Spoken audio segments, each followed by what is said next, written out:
आज इस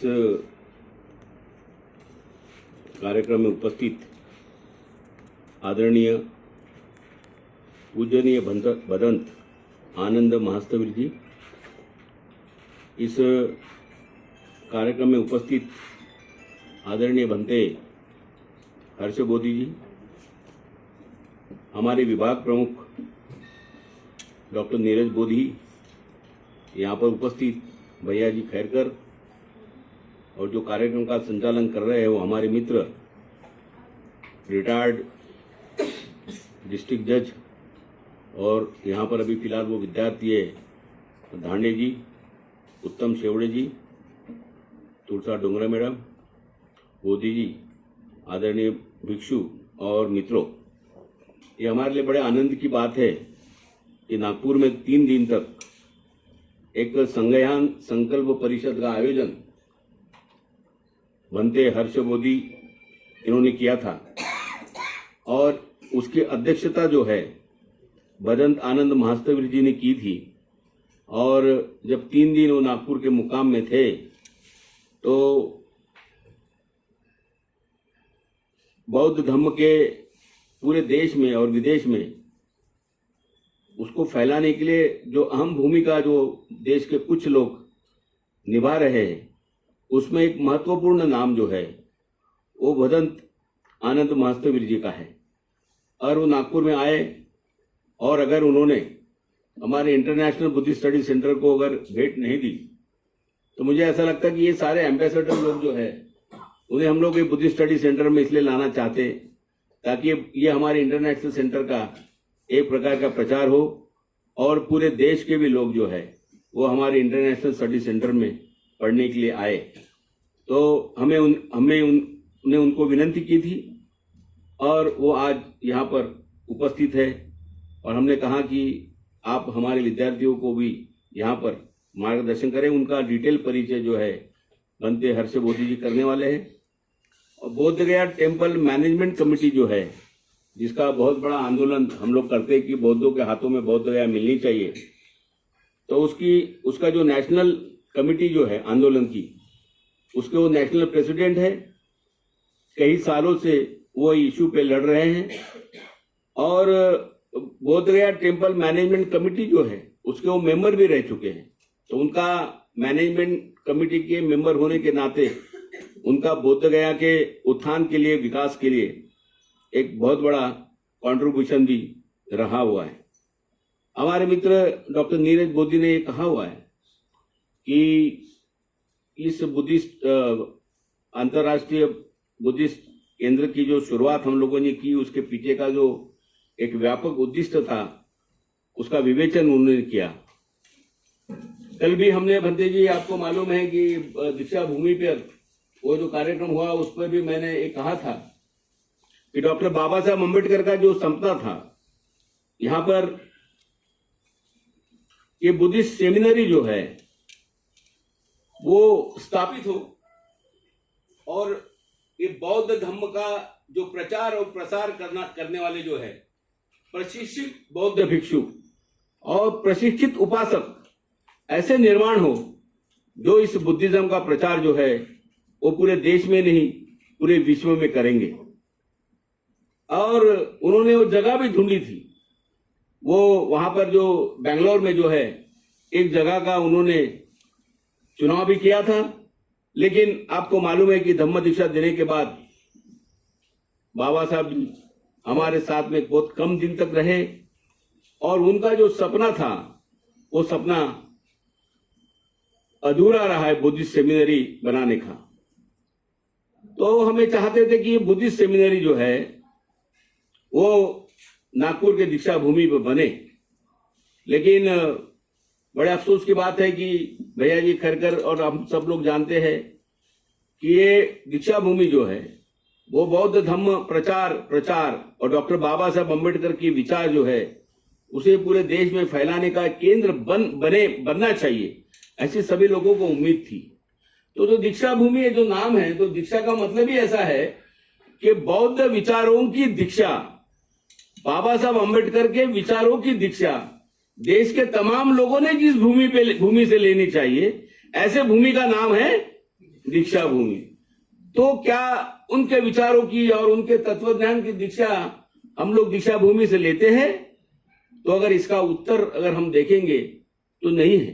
तो स्तूप पे हम लोग सिर्फ अगरबत्ती मेणबत्ती लगाना, ये कोई भगवान गौतम बुद्ध का सिद्धांत नहीं है और ये कोई विचारधारा नहीं है, बल्कि समता, स्वातंत्र्य, बंधुता, न्याय, इस नींव के ऊपर एक नए समाज व्यवस्था का निर्माण हो, जहां हर आदमी के हर दूसरे इंसान के साथ इंसान जैसा बिहेवियर करे, और एक बौद्ध संस्कृति का निर्माण हो। वो बाबा साहब अम्बेडकर इस धम्म दीक्षा कार्यक्रम के निमित्त चाहते थे, उनके भाषण में भी उन्होंने कहा था। तो उसका निर्माण हम लोग करना चाहते थे। कोई बात नहीं, लेकिन जब मैं नागपुर यूनिवर्सिटी में काम करता था, तो ये हमारा डिपार्टमेंट पाली प्राकृत जो यूनिवर्सिटी लाइब्रेरी के इसमें जैसे किराए के घर में हम लोग रहते हैं, उस तरह उस हालत में ऊपर मैं था। और वो 2-4 खोलियां उन्होंने हमको दे दिए थे, और वो हॉल भी कभी अगर खाली रहा तो अपने को मिल जाता था। और मैं वहां पर बहुत सारी इंटरनेशनल बुद्धिस्ट कॉन्फ्रेंस भी हुई है। वो हर इंटरनेशनल बुद्धिस्ट कॉन्फ्रेंस में मैं गेस्ट करके वहां बुला देते थे। भाऊ लोखंडे वहां पर थे, बालचंद्र खांडेकर थे। तो मुझे इस बात का बुरा लगता था कि जो भगवान गौतम बुद्ध के विचार जिस देश में जिसका निर्माण हुआ, जिसकी उत्पत्ति हुई, और वही नागपुर में डॉक्टर बाबा साहब अम्बेडकर जी ने दीक्षा दी, उसके विचारों का अध्ययन करने वाला डिपार्टमेंट इस तरह से किराए के घर पर यहाँ पर रहता है और 2-4 खोलियां यहाँ पर है, तो बड़ा बुरा लगता था। लेकिन मैं उसी वक्त जब वहां पर कार्यक्रम में जब आया, तो मुझे लगा कि जिस वक्त भी मेरे हाथ में अधिकार मिलेंगे या मैं कुछ करने की ताकत जो है, या मेरे को जो अधिकार अगर मिलेंगे, तो सबसे पहले एक काम करूंगा कि मैं ये यहां से हटाकर इतना बड़ा बुद्धिस्ट स्टडी सेंटर हम लोग खड़ा करेंगे कि ताकि लोग लगे कि नागपुर में जो लोग आएंगे तो उस सेंटर पे वो आके विजिट दे सकेंगे। और फिर ये डॉक्टर बाबा साहब अम्बेडकर की जो कृपा है कि मेरे जैसे एक फुले अम्बेडकर मूवमेंट में काम करने वाले छोटे से कार्यकर्ताओं को रजिस्ट्रार बनने का मौका जो है वो मुझे मिला। और फिर हमने यहाँ पर जो भी 15-20 प्रोजेक्ट, जैसा जिस वक्त रजिस्ट्रार का चार्ज लिया मैंने, मेरे 3 साल के टेन्योर में मैंने देखा था कि भी मेरे को बहुत कम साल तक यहाँ रहना हुआ है। तो जैसा जो रहता ना 20-20 वाली मैच, कम ओवर है तो ज्यादा रन निकालना पड़ेगा, टेस्ट नहीं खेलने के लिए आया था मैं।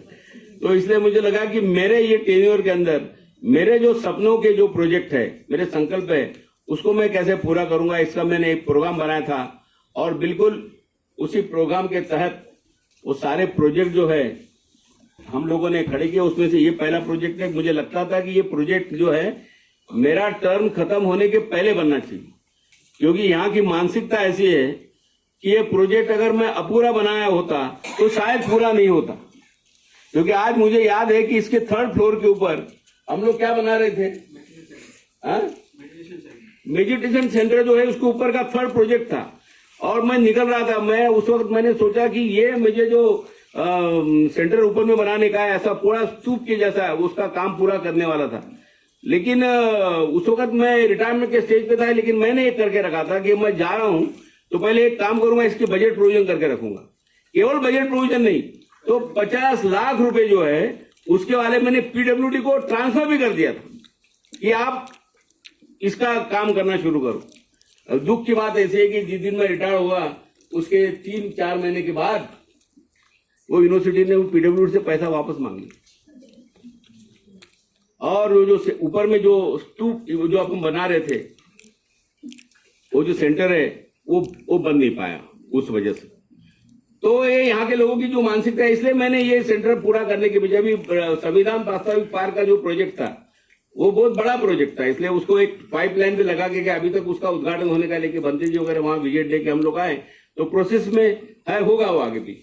लेकिन इस सेंटर को पूरा किया। और ऐसे बहुत सारे प्रकल्प जो थे यहाँ पर डॉक्टर बाबा साहब अम्बेडकर विचारधारा विभाग में एक हमने रिसोर्स सेंटर ऊपर में किए थे, और बाबा साहब के ऊपर जितने भी लोगों ने किताबें लिखी होंगी देश में, उसको हमने परचेज किया। और तकरीबन बंते जी आपको बताने के लिए बड़ा आनंद होता है कि 30 लाख रुपए की किताबें जो है अम्बेडकर थॉट डिपार्टमेंट में हम लोगों ने परचेज की। और एक बाबा साहब के विचारों के ऊपर जो लोगों को पीएचडी या संशोधन करना है वो हमारे अम्बेडकर थॉट डिपार्टमेंट में आए, हमारे बुद्धिस्ट स्टडी डिपार्टमेंट में आए। उसके पीछे का एक कारण है। और कहने का तात्पर्य इसके पीछे का यही था कि बुद्धिस्ट सेमिनरी के पीछे बाबा साहब का जो सपना है कि ये प्रशिक्षित, एक साइंटिफिक, ऐसे जो लोग शुद्ध बाबा साहब और भगवान गौतम बुद्ध का विचार लेके काम करने वाले जो लोग हैं वो तैयार होने चाहिए। सेमिनरी में वही लोग तैयार करने वाले थे। अभी हम लोग, हमारी जो सेमिनरी है इंटरनेशनल बुद्धिस्ट स्टडी सेंटर, ये सेमिनरी में हम लोग सिर्फ लोगों को प्रशिक्षण नहीं देते, प्रशिक्षण के साथ में उसको मास्टर डिग्री भी देते हैं। तो डिग्री का जो है बाहर में कमर्शियल वैल्यू भी है और वो बौद्ध धर्म के प्रचारक भी बनते हैं। यहाँ पर पढ़ने वाले जो लड़के हैं वो विविध फील्ड में काम करने वाले लोग हैं, सामाजिक मूवमेंट में काम करने वाले लोग हैं, राजकीय और सांस्कृतिक मूवमेंट में काम करने वाले लोग हैं। तो इनकी जो वैचारिक बैठक जो है वो बुद्धिज्म के साथ इस तरह से पक्की और मजबूत हो जाए कि ताकि वो कोई भी फील्ड में अगर काम करेंगे तो उन्होंने एक मास्टर, हम बुद्धिज्म के मास्टर है, इस तरह से लोगों ने काम करना चाहिए। ये उद्देश्य हम लोगों ने यहाँ पर ये सेंटर को शुरू किया। इसका काम शुरू हुआ और बाबा साहब ने एक वाक्य कहा था ये नागपुर में धम्म दीक्षा देते वक्त, जिसका उल्लेख भदन आनंद जी ने उस दिन दीक्षा भूमि पे किया था कि हम भारत के बौद्धों को ये धम्म दीक्षा इसलिए दे रहे कि हम भारत के बौद्धों को विश्व के बौद्धों के साथ उनका हम नाता जोड़ना चाहते हैं। तो जो घोषणा बाबा साहब ने नागपुर के दीक्षा भूमि पर दी कि वो भारत के बौद्धों को विश्व के बौद्धों के साथ जोड़ना चाहते थे, तो कौन सा माध्यम रहेगा जिसके आधार पर वो लोगों को जोड़ पाएंगे? क्या वो माध्यम हम लोगों ने बनाया है देश के अंदर? क्या ऐसा कोई सेंटर है देश के अंदर ऐसा कोई कि जिससे हम लोग विश्व के बौद्धों के साथ अपना एक नाता जोड़ेंगे? वो सेंटर बाबा साहब जाने के बाद नहीं बन पाया। दीक्षा भूमि में अपेक्षा थी कि वो सेंटर वहां पर बने, लेकिन हम लोगों ने सोचा कि हम लोग यहाँ पर ऐसा सेंटर बनाएंगे जिससे हम लोग विश्व के सारे विश्वविद्यालय, Buddhist universities, Buddhist study centre, उनके साथ हमारा एक प्रकार का नाता हो और एक एकेडमिक उनके साथ में एक जो है हमारा आदान प्रदान हो और एक सेंटर खड़ा हो। ये उद्देश्य से इसकी शुरुआत हम लोगों ने की है। यहाँ पर टीचिंग स्टाफ भी हमारा बहुत कम है। जब भी गवर्नमेंट इसमें परमिशन देंगी तो एक अच्छा टीचिंग स्टाफ जो है हम लोग करेंगे। और जो उद्देश्य के साथ में इसको हम लोगों ने खड़ा किया कि बाबा साहब ने यहाँ पर धम्म दीक्षा देके एक नागपुर को जो है वो विश्व के नकाशे के ऊपर पहुंचाया। तो जब भी विदेश का कोई भी भारतीय, विदेश का कोई भी नागरिक यहाँ पर जब आएगा तो दीक्षा भूमि पे तो अगरबत्ती लगाएगा ही, वहां पर आके वहां तो माथा टेकेगा ही वो स्तूप के अंदर। लेकिन उसके बाद दूसरा सवाल ये पूछेगा कि ये बुद्धिज्म को पूरे विश्व में फैलाने के हमारे साथ नाता जोड़ने वाला और कोई सेंटर दीक्षा भूमि पे है, तो अगर नहीं रहेगा तो कम से कम लोग ये बताएंगे यस हमारे पास एक सेंटर है जो नागपुर विश्वविद्यालय ने खड़ा किया है। उसके बाद बंदे जी वो यहाँ आएंगे और बोलेंगे नागपुर में ये हमारे पास में सेंटर है जो तुम्हारे के साथ एकेडमिक कम्युनिकेशन करेगा, जो तुम्हारे साथ वैचारिक जो है आदान प्रदान करेगा, वो हमारे पास में सेंटर है। तो कहाँ बना कहाँ नहीं बना ये नहीं है, लेकिन ये ऑथेंटिक है। ये सेंटर कोई प्राइवेट सेंटर नहीं है। ये सेंटर इसलिए ऑथेंटिक है कि ये यूनिवर्सिटी का सेंटर है। ये स्टेट गवर्नमेंट की यूनिवर्सिटी है, उसका ये सेंटर है। और इसलिए यहाँ पढ़ने वाला जो है ये सेंटर को एक ऑथेंटिक है। और इसलिए यहाँ पर जो भी लोग यहाँ पढ़ने आएंगे तो उसका जो है उसको जो है एक प्रकार की अधिकृतता जो है, ऑथेंटिसिटी जो है वो प्राप्त होती है। तो इस तरह से यहाँ पर लोग आते हैं और इसलिए हम लोग जो है ये सेंटर के माध्यम से हम लोग इसको सारे विश्व में इसके साथ नाता जोड़ना चाहते हैं। और हमारे भंते जी जो है वो सही में एम्बेसडर है हमारे बुद्धिज्म के, देश विदेश घूमते हैं। तो भंते जी ये हमारे इंटरनेशनल बुद्धिस्ट स्टडी सेंटर जो उद्देश्य से हमने लोगों ने बनाया और आपको हमने जो लाया कि हम चाहते हैं कि जहां जहां भी आप जाओगे, जहां देश में जो भी बुद्धिस्ट सेंटर हो गए या विदेश में भी जो बौद्ध अध्ययन केंद्र होंगे या बुद्धिस्ट यूनिवर्सिटी है, हम लोग उनके साथ में मेमोरेंडम ऑफ अंडरस्टैंडिंग करना चाहते हैं। हम उनके साथ जुड़ना चाहते हैं। उनके साथ जुड़ेंगे तो हमारे विद्यार्थी भी कभी जापान जाएंगे, थाईलैंड जाएंगे या इधर जो भी कंबोडिया जाएंगे, जो भी बुद्धिस्ट सेंटर है वहां पर जाएंगे, एक प्रकार का आदान प्रदान होगा। और बाबा साहब जो चाहते थे कि भारत के बौद्धों को विश्व के बौद्धों के साथ मैं जोड़ूंगा, आज ऐसी परिस्थितियां होती है कि भारत के बौद्धों पे अन्याय अत्याचार होता है, विदेश का कोई बौद्ध आदमी बोलता ही नहीं है। उनके पास पैसा भी बहुत है, यहाँ का बौद्ध आदमी गरीब है। लेकिन जब भी कोई आंच आती है यहाँ पर बौद्धों पे, तो बाबा साहब जो चाहते थे कि बौद्धों की ताकत जो है वो पूरे विश्व में है खड़ी हो जाएगी। और कहीं अगर जापान के बौद्ध के ऊपर कोई हमला किया या वियतनाम के बौद्ध पे कोई हमला किया या तिब्बत के बौद्ध पे कोई हमला होता है तो भारत के बुद्धिस्ट जिस से खड़े हो जाते हैं, उस तरह से अगर भारत के बौद्धों पे अगर किस तरह से अन्याय होता हो, अत्याचार होता हो तो पूरे विश्व के बौद्धों ने खड़े होना चाहिए और ये ताकत बननी चाहिए। और ये इस तरह से अगर वो ताकत बनेगी तो शायद मुझे नहीं लगता कि हमारे देश में इस तरह से लोग अन्याय करेंगे। हमारे मोदी जी पूरे विदेश में जाते हैं तो वहां बुद्धिज्म बताते हैं, उनको मालूम है जब तक वहां बुद्धिज्म बताएंगे नहीं तब तक अपना कोई स्वागत होने वाला नहीं है।